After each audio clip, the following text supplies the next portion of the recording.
It's story time, scholars. Explorer Jim finds himself in the central square of a small South American town. Tied up against the wall are a row of 20 Indians, most terrified, a few defiant. In front of them, several armed men in uniform.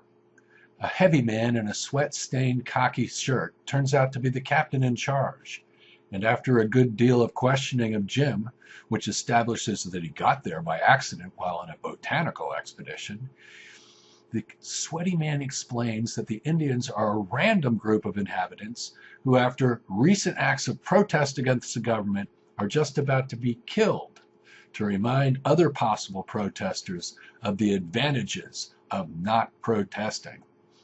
However, since Jim is an honored visitor from another land, the captain is happy to offer him a guest's privilege of killing one of the Indians himself.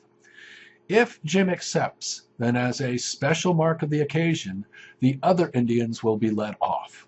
Of course, if Jim refuses, then there is no special occasion, and Pedro will do what he was about to do when Jim arrived, and kill them all. Jim, with some desperate recollection of schoolboy fiction, wonders if he could get a hold of a gun. He could hold the Captain Pedro and the rest of the soldiers to threat. But it is quite clear from the setup that nothing of this sort is going to work. Any attempt at that sort of thing will mean that all the Indians will be killed, and Jim himself. The men against the wall and the other villagers understand the situation and are obviously begging him to accept. What should he do?